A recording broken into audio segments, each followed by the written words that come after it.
G'day viewers and welcome to another Phil and Jen in the Philippines. As normal, subscribe, tell your friends, press the notification bell and comment.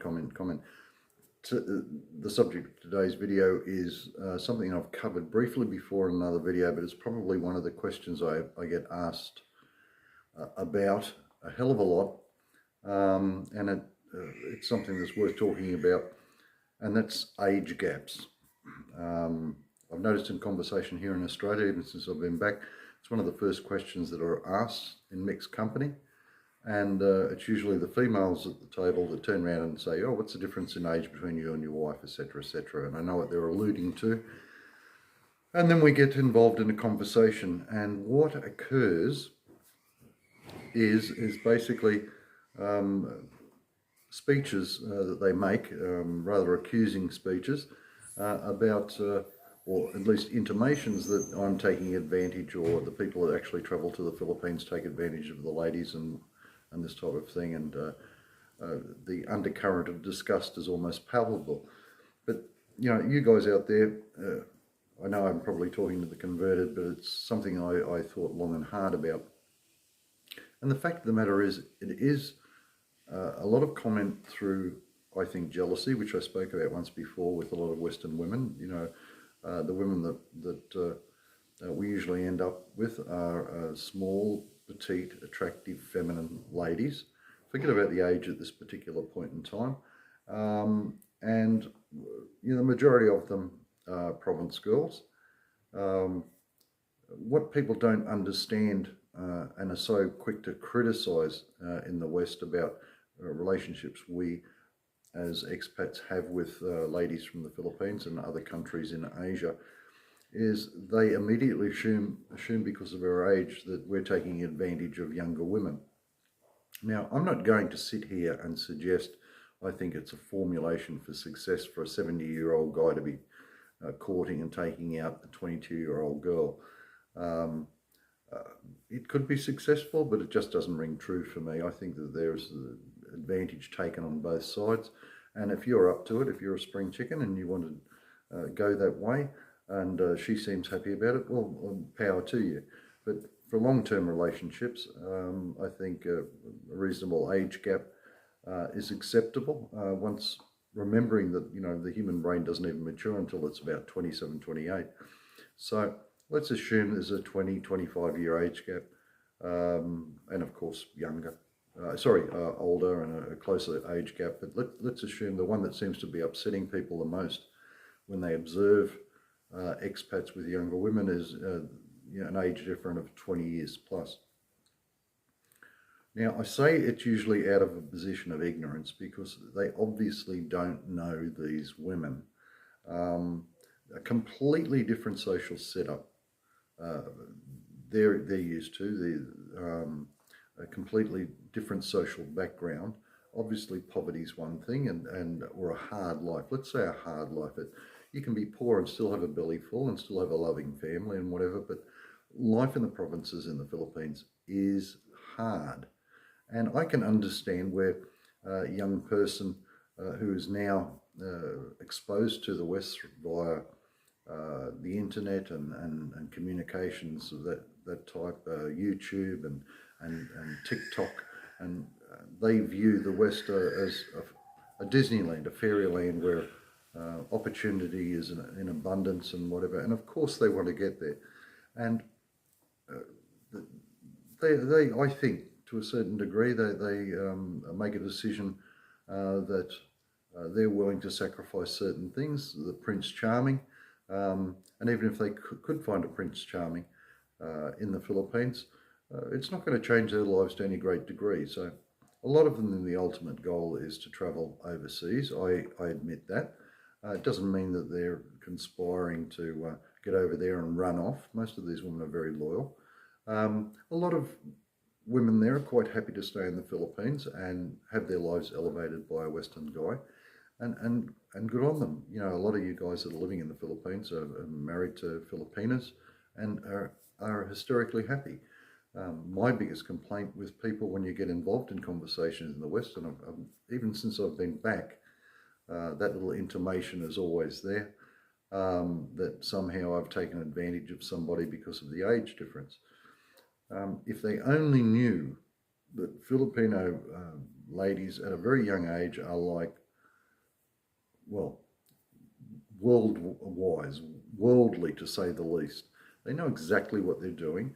They might be 5'2" or 5'3" and little brown, attractive girls with big brown eyes and the Cupid doll look and whatever, but these girls are not stupid. They're rather calculating and open about and they realise what they've got to do to attract a Westerner and to keep a Westerner, and they're willing to do it. So I don't know really who's taking advantage of who, whether the guy is taking advantage and obtaining what he wants, which is usually companionship, yes, and sex and home life and all these things, and an attractive girl, that's what he's looking for and obtaining. And the girl, she is, by the relationship, really getting just as much, if not more.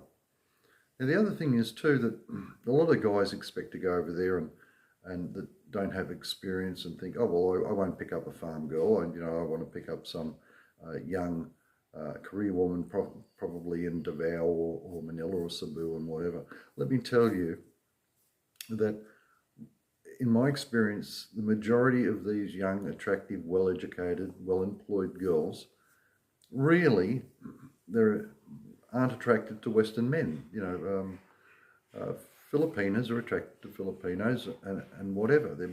There's no upside for them on the whole. Now, that's not saying that well-educated women don't marry older expats. It's just that the majority of them are province girls, and that's the only way out. They may hold down a job in a major centre, but they still have their responsibilities at home, probably more so than city girls. I don't know, I'm not comparing, but there is a lot of pressure on them to make the best of their experience, whether they be working in Manila or Cebu and whatever. And if they happen to meet a Western guy that's considerably older and can furnish them with a better life, it's acceptable.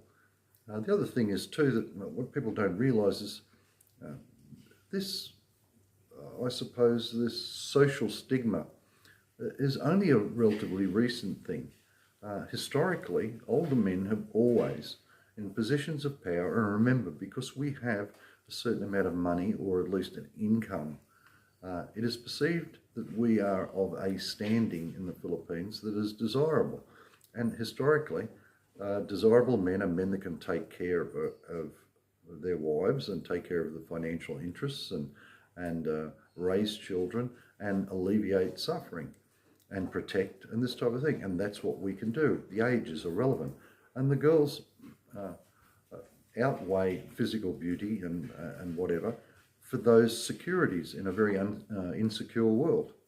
So that's one thing that kind of gets up my nose from time to time. And even if people, whoops, that's the dog, even if people around the dinner table smile and say, oh, well, isn't that cute and sweet, that underlining tone is always there. And that's another reason that a lot of guys don't take their ladies back, because it's not so much that they think they'll run off. There's a certain stigma attached to younger Asian women in countries like Australia and the United States, and they're looked down upon. They've given the old mail order bride thing, and it's very demeaning, and these women have the same thoughts and feelings as any woman, and they know when they're taking the sarcastic mickey out of them. They're not stupid, as I said. So there's hurt value on both sides. Having said that, families, I suppose, even in the provinces, would prefer that their girls marry a nice Filipino guy and he takes care of her and to the standard of which is acceptable to them. The preference is always there to keep their children as close to them as possible. They're like every other parent in the world, and they'd like to see them happy. And there is, it's not a lay down misere that they're going to accept you. But having said that, they will put up with it because they realise that the young lady's going to probably get a better life than they could possibly offer. So anyway, I suppose the point is that it takes a little bit to get over that situation. As long as you feel comfortable with your decision and your wife is comfortable with the decision, to hell with the rest of the world. Enjoy yourselves. Um, uh, that's basically all I've got to say. I think I spoke in the other video that I was very apprehensive because there's a 20-year age gap between Jen and I. But, I soon overcame that. And the interesting thing is as with all relationships, it doesn't matter how beautiful, how young, or how this, or how that, how pretty, how well they keep the house. Human nature is such that after a while, you forget all that. You succeed because you become friends or whatever. It's not a honeymoon 24 hours a day. Married life settles in to the routine of married life very quickly, and the kids come along, and all of a sudden you're a family, whether the guy's 60 or 50 or 70, and she's 28, 30, 35, it doesn't really matter, and that doesn't even come into it. I know that I have a very attractive wife, and I've got to look sometimes, and I'm surprised. I look at her when she's done up, and I think, my God, you're beautiful. But for the previous month, I hadn't even thought about that. So it's something you get used to.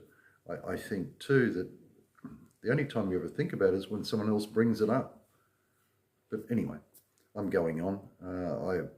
All I can say to you guys is, out there, these girls are available. The only thing you've got to watch is that you don't get carried away with the physical beauty of them and how accommodating they are, because you're with them for a long time or an expensive time. The latter being probably the worst, because if you pick one that you don't really have anything in common with over the sex and the bedroom and the good looking and the chatter and the sweet girl she may or may not be, remember that humans change their attitude towards things approximately every 10 years. You go through stages in your life and you're already, as an older guy, streets ahead maturity wise. So, you've got to weigh all that type of thing up. Anyway, that's my little talk on ages and whatever. I don't think it's as big a deal as people make out. It seems to offend, for want of a better word, more people than I really worry about. I don't particularly care what other people think, but it can be hurtful to your partner. But as I said, guys, hit the subscribe button, comment. I'd love to hear about the relationship you have with your partners, and compare notes and go from there. Cheers for now.